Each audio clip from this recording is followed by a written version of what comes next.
merci d'être si nombreux à cette conférence pour le Japon. Je me présente, je m'appelle Ikuko de l'Office national du tourisme japonais et aujourd'hui je suis accompagnée de 4 partenaires qui viennent du Japon. On va vous parler du Japon avec Treasureland Tohoku Japan qui vous parlera de la région du Tohoku que vous voyez sur la carte, le grand cercle tout en haut de la slide. Ensuite, la préfecture de Saitama qui se trouve à côté de Tokyo.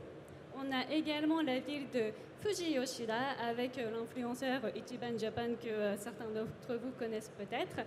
Et pour terminer, nous aurons une petite présentation sur l'Expo Universal 2025 qui se tiendra à Osaka l'année prochaine. Donc plein de choses à vous présenter aujourd'hui. Donc juste une petite chose, les partenaires vont faire un petit quiz après leur présentation. Donc ceux qui veulent répondre au quiz, ils seront invités à se mettre ici. Là, vous voyez un petit micro. Donc il faudra se déplacer jusque-là. Donc idéalement, ceux qui veulent répondre au quiz, ce serait sympa si vous pouvez déjà vous installer ici, ou en tout cas vous tenir prêt. Et ensuite, ceux qui auront répondu correctement auront droit à un petit cadeau. À ce moment-là, il faudra venir ici, parce que là, il y a des petits câbles, donc c'est assez dangereux. Donc on vous invite à monter sur scène par ici, et on vous remettra un petit cadeau. Donc moi je vais commencer par vous faire une petite présentation sur le Japon pour les gens qui aimeraient organiser un voyage mais qui ne savent pas trop comment s'y prendre. Donc la question qu'on nous pose souvent c'est quand est-ce qu'il faut y aller? Donc en réalité on peut y aller à n'importe quel moment de l'année.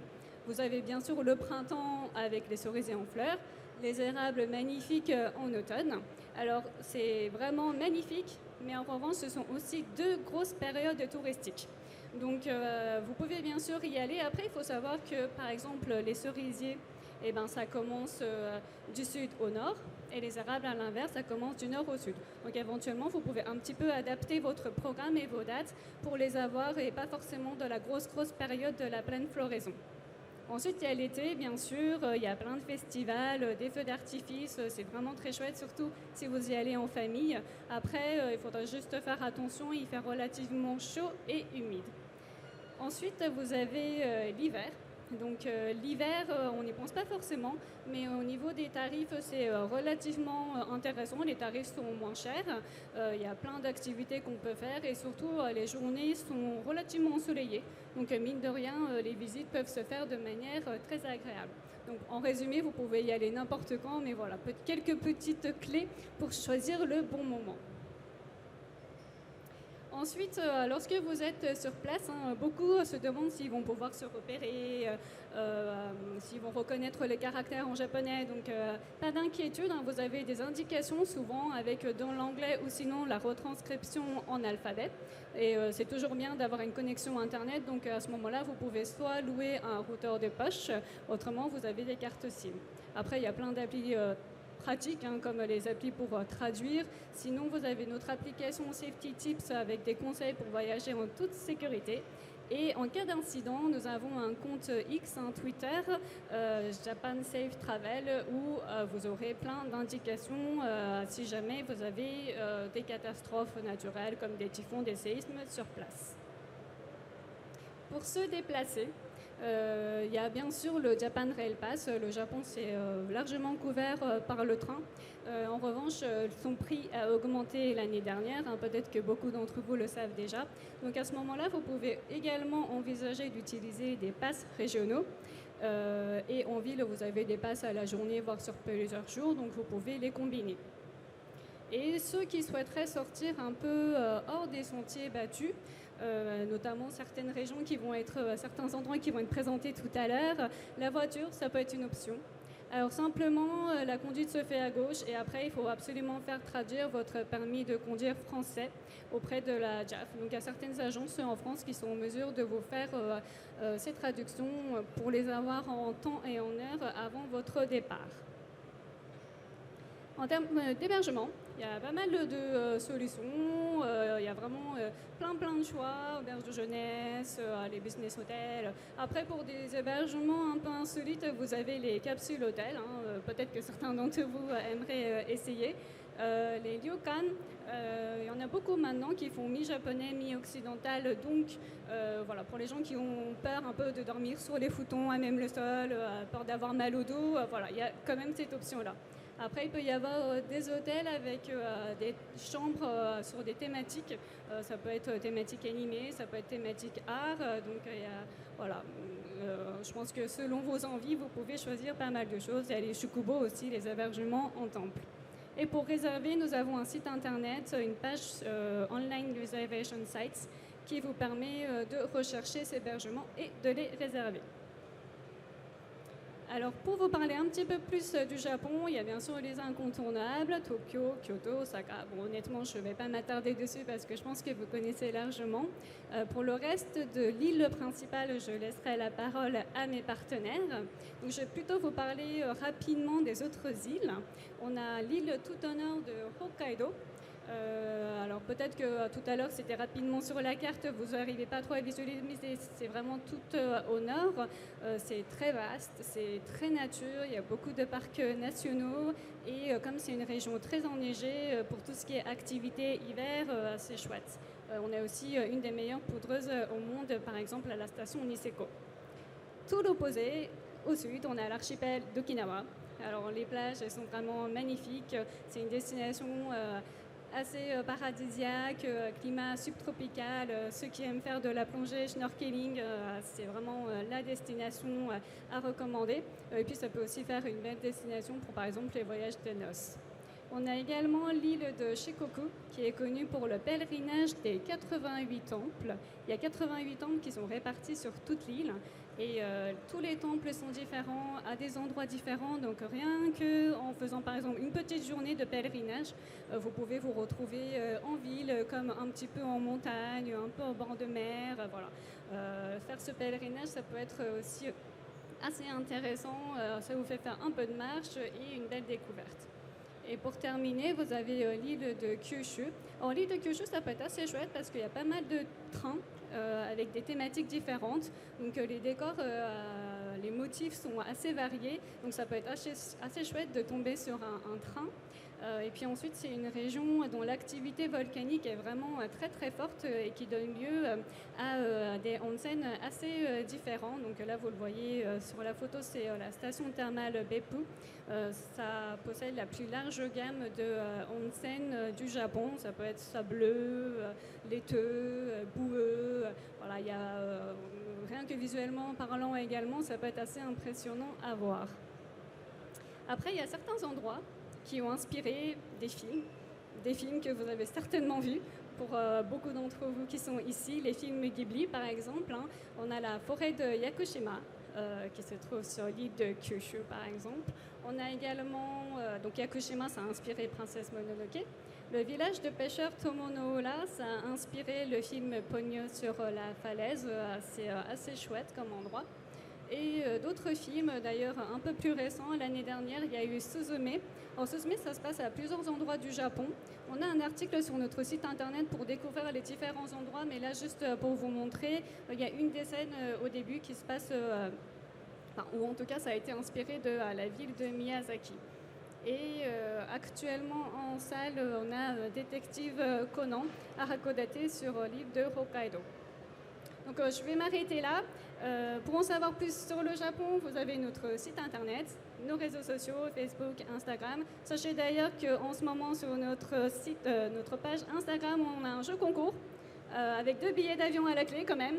Donc n'hésitez pas, c'est le compte Visit Japan FR et bien sûr on a un stand sur Japan Expo. Donc si vous avez des questions, n'hésitez pas à passer nous voir. Donc je vais maintenant passer la parole à Treasureland Tohoku Japan qui va vous parler de la région du Tohoku. Onegaishimasu.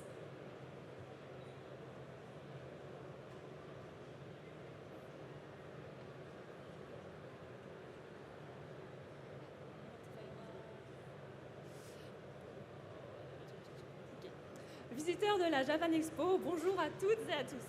Bienvenue à cette présentation organisée par notre stand Treasureland Tohoku Japan. Pour cette édition de la Japan Expo, nous allons vous présenter les charmes de la région du Tohoku, où vous pouvez vous rendre en Shinkansen depuis Tokyo. Est-ce que vous avez déjà entendu parler de la région du Tohoku ? pas, levez la main si vous avez déjà entendu parler. Pas beaucoup, il y a une petite minorité, c'est déjà pas mal. C'est une région située au nord-est du Japon, remplie de beaux paysages, et elle comprend en fait six différents départements, qui sont Aomori, Akita, Iwate, Yamagata, Miyagi et Fukushima. Au printemps, il y a de nombreux lieux pour observer les cerisiers en fleurs, et au fil des saisons, des festivals locaux traditionnels sont organisés par les départements. Les plus spectaculaires ont lieu en été. Et puis bien sûr, entre cuisine locale, temples, sanctuaires, sources d'eau chaude, bâtiments historiques, tout ça sont bien sûr également au rendez-vous. Alors, pour ceux qui aimeraient voir les cerisiers en fleurs, la saison dans la région du Tohoku commence autour du 20 avril et se termine autour du 10 mai.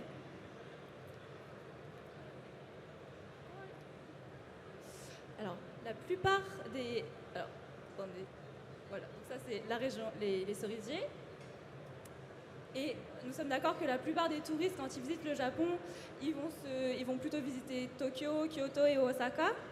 Mais je vous recommande sincèrement, si vous passez au Japon, de faire un petit crochet au Tohoku qui vous fera découvrir un Japon authentique et encore méconnu des touristes. Alors, alors, nous aimerions vous faire passer un bon moment tout de même. Alors, faisons un petit quiz avec 2 questions. Donc, au cours de ces 2 questions, il y aura 2 gagnants qui pourront repartir avec des petits souvenirs du Tohoku. Voici la première question. D'après vous, combien de temps en Shinkansen faut-il pour aller à Aomori depuis Tokyo? Environ 3 heures, 4h30 ou 6 heures? Vous pouvez lever la main. Oui, monsieur? 3 heures, c'est ça, c'est exact. Il faut environ 3 heures pour aller de Tokyo à Aomori en Shinkansen. Alors pour aller jusqu'à Sendai, il faudra 1h30, Yamagata 3 heures et Akita environ 4 heures. Deuxième question. Laquelle de ces lieux touristiques correspond à sa légende? Ce sont des lieux touristiques du Tohoku qui sont connus pour leur nature et leur histoire. Et il y en a seulement une qui correspond à sa légende. Est-ce que quelqu'un saurait lequel c'est? Ah, oui? Comment? Non, c'est pas le 1. Oui, monsieur? Oui, c'est ça, c'est Kakunodate. Alors, Kakunodate... Excusez. Voilà, Kakunodate, c'est une ville-château située à Akita. Elle est connue pour son histoire et pour l'architecture des anciennes résidences samouraïs, restées presque intactes aujourd'hui. Alors, la première image, c'était le temple Yamadera, aussi appelé l'Ishakuji, situé au cœur des montagnes dans le département de Yamagata. Il laisse découvrir sa belle nature environnante. Et la deuxième image était le village Ochijuku, situé dans le département de Fukushima. C'est une ancienne station de relais qui remonte à l'ère Edo. Alors, visiter ce voyage, ça fait comme faire un petit voyage dans le temps. Voilà. Malheureusement, c'est déjà fini. Mais bien sûr, pour ceux qui aimeraient en savoir plus à propos du Tohoku ou des voyages en train, nous serons ravis de vous accueillir au stand L186, allez L dans le hall 5A. L186, allez L, hall 5A. Voilà. Merci à tous d'avoir participé au quiz et bravo aux gagnants. Je vous invite à venir sur scène pour recevoir les cadeaux. Les 2 personnes qui ont répondu correctement, vous êtes invités à monter sur scène et à recevoir votre petit cadeau. Venez. Venez. Oui, c'est un peu haut, désolé, faites attention, sinon on vous les remet. Merci. Bravo.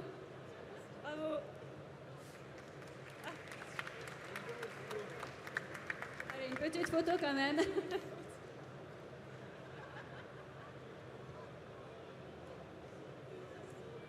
Merci beaucoup. Alors maintenant, nous allons passer la parole à la préfecture de Saitama. Certains connaissent? Non?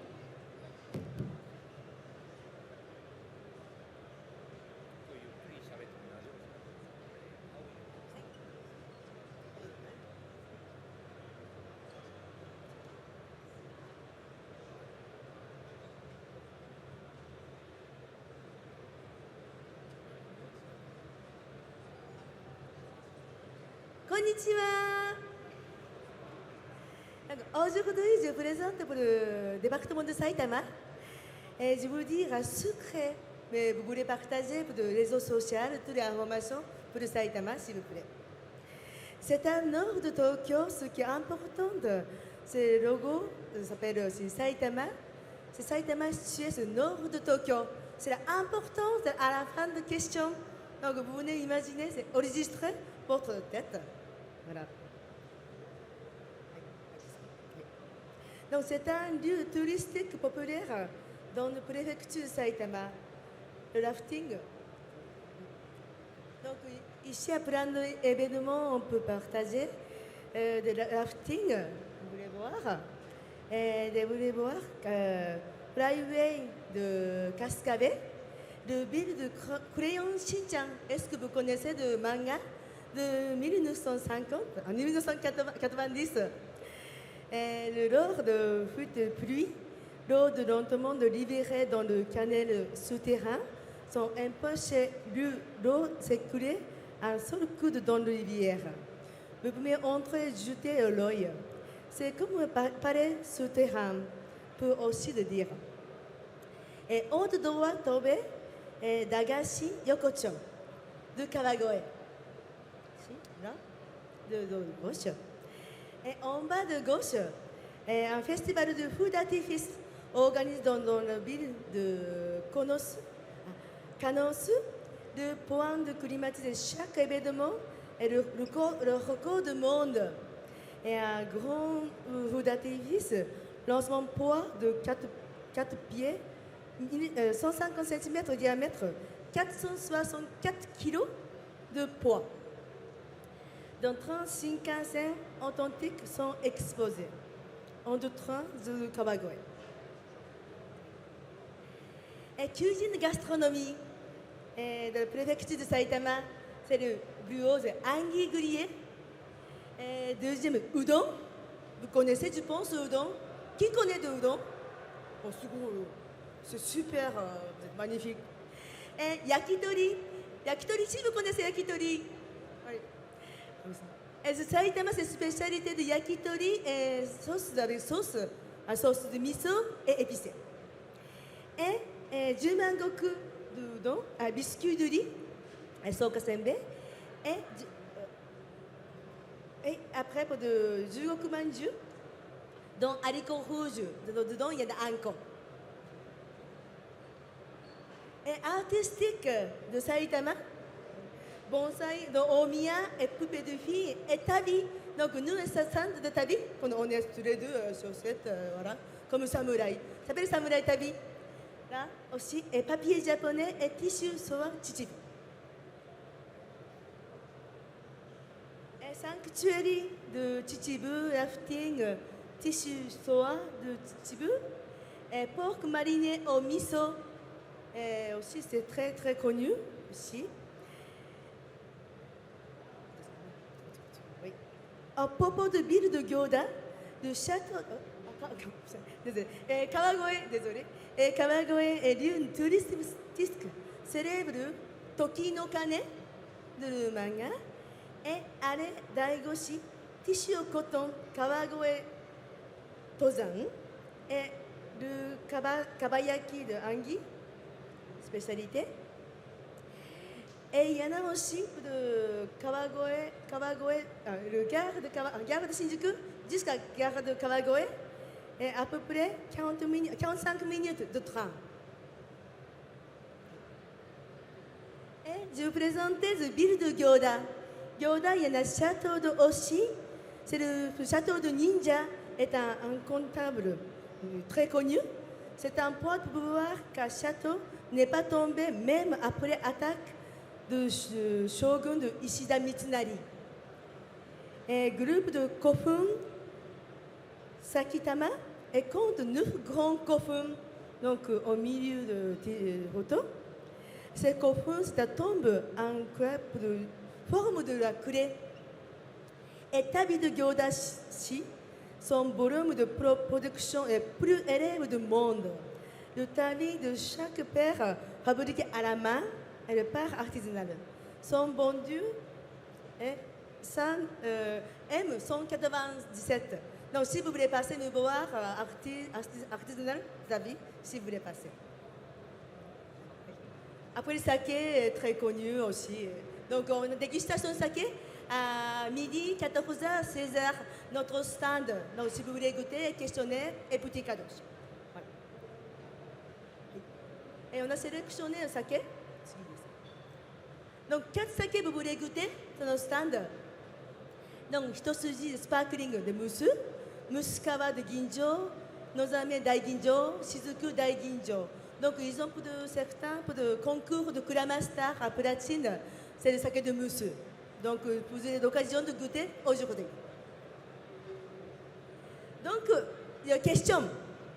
Écoutez bien. Donc, où se trouve la préfecture de Saitama?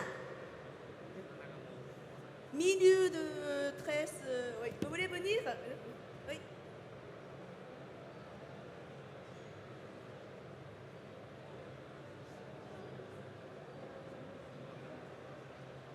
Oui, venez ici jusqu'à là.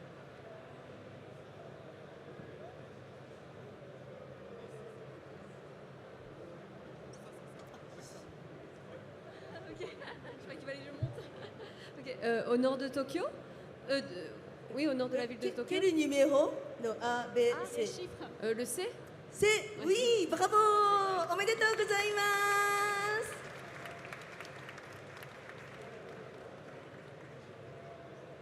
Donc, un cadeau de tabi, de artisanal, de la part de ville de Gyoda. Voilà, félicitations!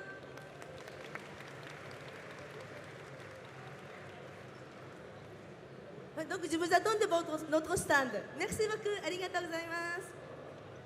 Merci beaucoup à la préfecture de Saitama. Maintenant, je passe la parole à Fuji Yoshida. Donc, vous devez vous dire, tiens, Fuji, ça doit être près du mont Fuji. Donc, je vous laisse découvrir tout ça directement avec eux. Bonjour à tous. Je m'appelle Sakaki de Fuji Yoshida. Voilà, le frérot, il nous vient tout droit du mont Fuji. Donc, il a fait l'ascension déjà 10 fois. Mais vraiment, en plus, c'est pas une blague, il a fait 10 fois l'ascension. Donc, voilà, c'est... Jukaine. Donc, voilà, il est venu ici pour nous parler de la ville de Fuji Yoshida, qui est la ville au pied du mont Fuji, justement. C'est la ville dont il est originaire. Et donc, c'est une ville très accessible, puisque depuis Tokyo, en seulement 1h30 de voiture ou 2 heures de bus direct depuis Shinjuku, on peut accéder à cette ville qui est vraiment parfaite pour profiter du mont Fuji, puisque on peut faire l'ascension du mont Fuji en été, du 1er juillet jusqu'au 10 septembre chaque année. Mais en dehors de cette période, c'est pas possible. Et donc, qu'est-ce qu'on peut faire à la place? C'est tout simplement admirer Fujisan de près, justement comme ici, puisque à Fuji Yoshida, le mont Fuji est présent à tous les coins de rue. Hein. C'est vraiment une toile de fond à chaque coin de rue qu'on admire. Donc, c'est vraiment un très très bon plan. Donc, les précédentes présentations que vous avez eues, c'était sur des régions, donc des préfectures. Là, c'est sur une ville en particulier qui est Fuji Yoshida, dans la préfecture de Yamanashi. Et donc, pour ça, on va regarder une petite vidéo pour vous montrer un petit peu ce que ça donne, l'ambiance à Fuji Yoshida.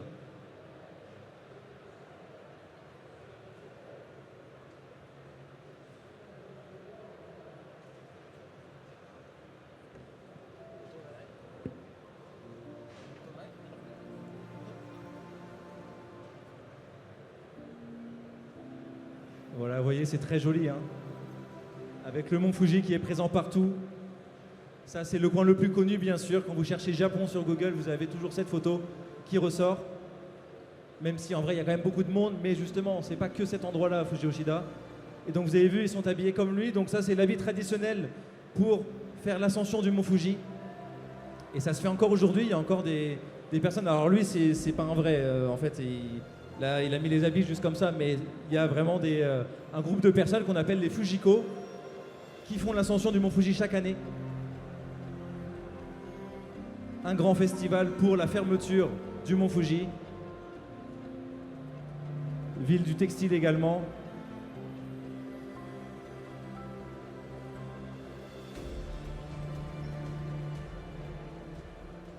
Voilà, donc c'est la ville idéale pour profiter du mont Fuji et pour également faire l'ascension. Si c'est en été, comme je vous ai dit, vous pouvez faire l'ascension. Et alors, tout le monde fait l'ascension à partir de la 5e station en général du Mont Fuji. Donc, c'est là où les bus emmènent justement et l'ascension dure 6 heures. Sauf que à Fuji Yoshida, il y a le point zéro de l'ascension du Mont Fuji, celui que prenaient autrefois les pèlerins il y a 300-400 ans. Et là, par contre, ça met 12 heures. L'ascension met 12 heures, mais quel plaisir. On profite de superbes paysages. Voilà, ça commence ici avec la pleine nature, on commence en pleine forêt et ensuite on monte pour profiter des sommets du Mont Fuji. Donc c'est un bon plan pour ceux qui veulent faire l'ascension du Mont Fuji différemment. C'est justement de le faire depuis la base, le point zéro, à Fuji Yoshida. Et donc, pour ceux qui n'ont pas trop envie de marcher, pour qui c'est un peu difficile, eh ben, on admire le Mont Fuji de loin, depuis les ruelles de la ville. Alors là, c'est le point de vue le plus célèbre, il y a plein de photos qu'on peut prendre. Mais en fait, vous tournez ici, n'importe quelle ruelle aux alentours, vous avez une vue similaire, très jolie, avec le Mont Fuji en toile de fond.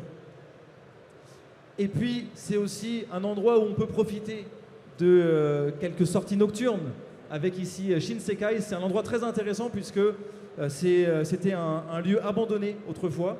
Et il y a quelques années, tout le monde, surtout les lycéens de la ville et puis voilà, beaucoup de volontaires se sont mobilisés pour justement retaper un peu l'endroit. Et maintenant, c'est plein de super bars et restos qui sont vraiment très jolis. Vous voyez, il y a une belle ambiance. Là, on peut voir justement à droite, c'est quand ils faisaient les travaux justement. Et vous voyez en bas ce que ça donne, c'est très joli. Belle petite ambiance, c'est tout petit mais justement c'est sympa et ça permet de facilement rencontrer les locaux. Puisque plutôt que d'aller dans les grandes villes où là ça va être plus difficile de faire des rencontres, dans des petites villes comme ça, des petits coins, petits bars, karaoké, tout ça, vous pouvez facilement rencontrer des gens.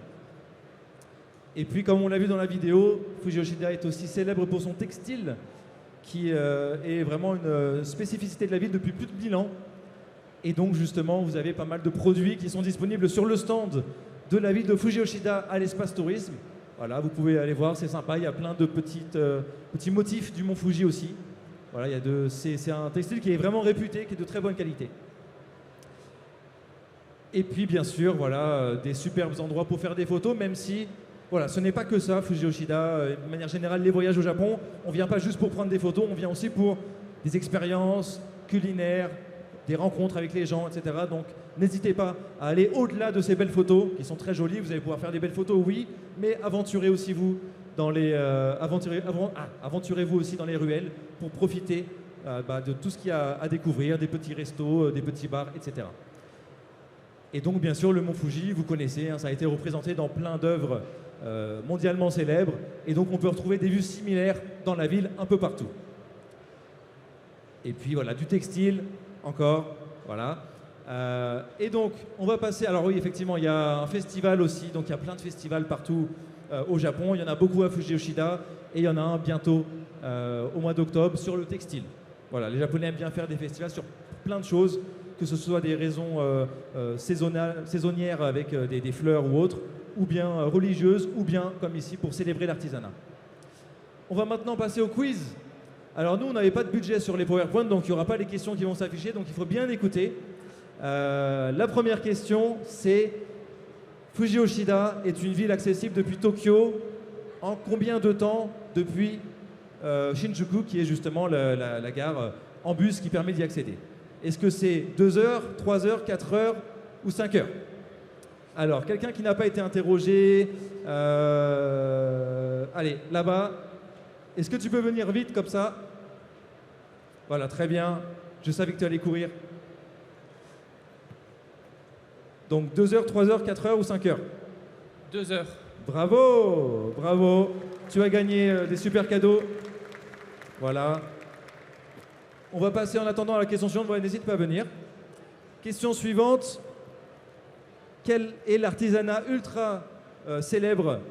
On n'en a pas beaucoup parlé. Depuis plus de 1000 ans dans la ville de Fuji Yoshida. Attention, question très difficile. On va demander... Alors, il faut que la personne soit prête à courir. Qui veut courir? Alors, tu m'as l'air prêt à courir. Alors, vas-y, viens. Si tu cours pas assez vite, on passe à quelqu'un d'autre. Hein. Ok. Donc, quel est l'artisanat? C'est le textile. Bravo, super. Tu as gagné un super cadeau. Et alors nous, les autres avaient 3 questions. Nous, comme je vous ai dit, on n'a pas de budget, donc il n'y en a que 2, désolé. Mais voilà, merci à tous. N'hésitez pas à venir sur le stand de la ville de Fuji-Yoshida. Je serai également présent. Si vous avez des questions pour le Japon, que ce soit à Fuji-Yoshida ou pour d'autres endroits, n'hésitez pas. Merci.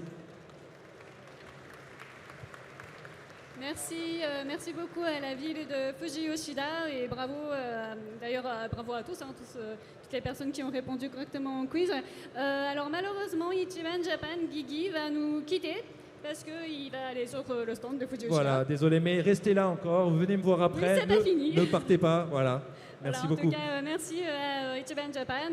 Et puis, on va continuer, nous, avec Expo 2025 pour une présentation sur l'exposition universelle. Ah, vous repartez tous les deux? Merci beaucoup. Super.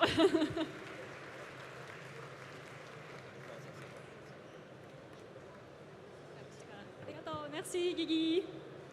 Et aujourd'hui, on a un invité surprise.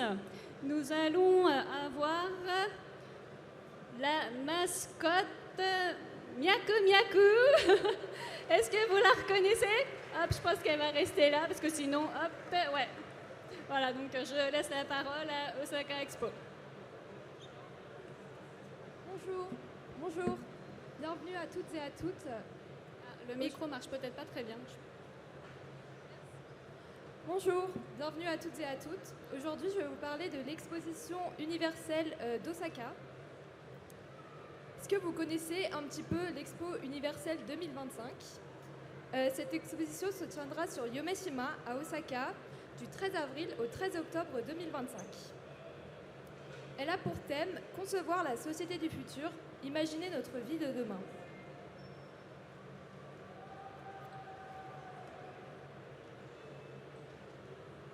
Pour vous donner une meilleure idée de ce que vous pourrez vivre sur le site, je vous invite à regarder cette courte vidéo. La structure en bois que vous voyez juste ici est appelée le Cercle d'Or. Une fois construite, il s'agira de la plus grande architecture en bois au monde. Au centre du site de l'exposition se trouvera une forêt artificielle qui s'appelle la forêt de la tranquillité, où tous les visiteurs pourront se reposer. À proximité de la forêt se trouveront 8 pavillons appelés les pavillons signature. Ces 8 pavillons seront conçus par des indépendants japonais. Comme vous pouvez le voir, de nombreux événements sont prévus chaque jour sur le site de l'exposition. D'autres événements comme des concerts ou d'autres en rapport des animés tels que la Japan Expo Osaka seront également organisés durant l'exposition universelle.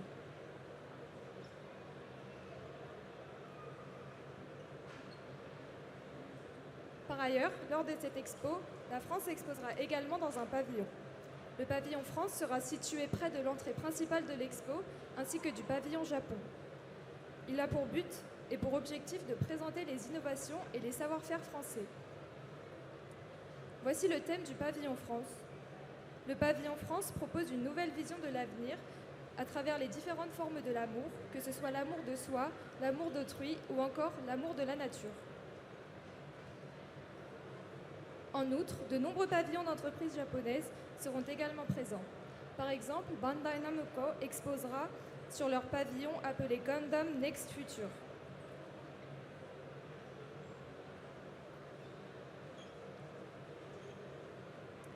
Voici la mascotte officielle de l'exposition universelle 2025. Nous l'avons nommée Miaku Miaku. Comme le logo officiel, Miaku Miaku est un symbole de l'exposition 2025 d'Osaka. Notre objectif est de donner plus d'ampleur à l'exposition. Les parties rouges de Miaku Miaku représentent nos cellules qui se multiplient et qui se transforment constamment. Le bleu de son corps représente l'eau. Miaku Miaku est un onomatopée que l'on pourrait traduire en français par un battement de cœur. Le fait de répéter ce son, Miaku Miaku, symbolise la continuité de la vie. Notre ADN, nos savoir-faire, nos technologies, nos histoires ou encore nos cultures à nous, à l'humanité, se transmettent au fil des générations. C'est un personnage qui peut prendre n'importe quelle forme et qui renferme une infinité de possibilités dans son corps et qui perpétuera la grandeur de l'humanité.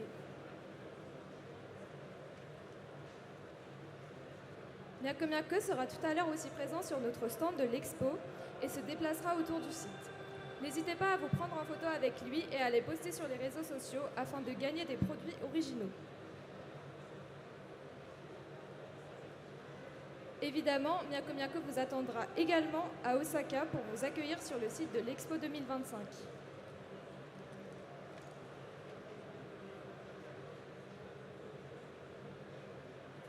J'ai maintenant un quiz pour vous. Première question, combien d'œufs possède Miyako Miyako?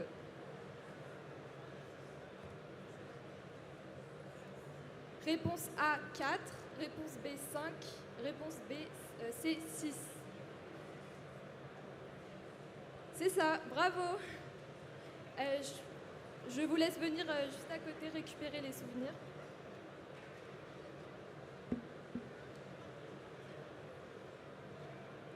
Deuxième question, quel est le thème du pavillon France qui sera exposé à Osaka?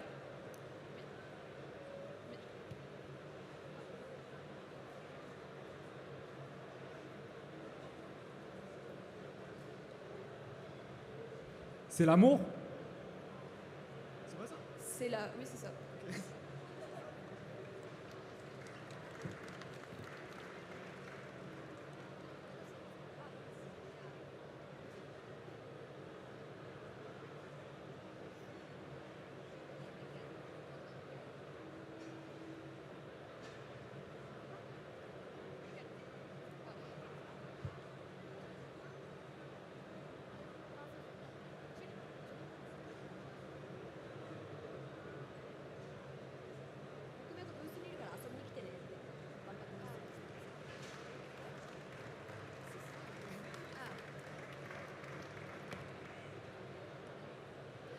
Ne manquez pas l'Expo 2025 Osaka Kansai qui se tiendra à partir du 13 avril l'an prochain. Il reste plus que 273 jours avant l'événement. Nous vous attendons à Osaka.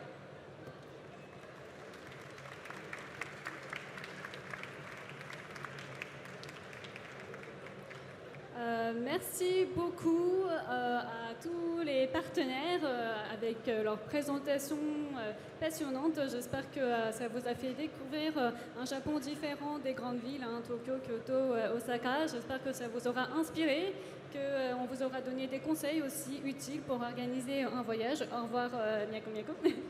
En tout cas, l'Office du tourisme japonais, comme tous les partenaires ici présents, ont un stand à Japan Expo. Donc si vous avez des questions, n'hésitez pas à venir nous voir. Je pense qu'il y en a aussi qui ont des réseaux sociaux, donc n'hésitez pas à les suivre. Et surtout, je vous souhaite une bonne après-midi. Merci pour votre attention. Merci beaucoup.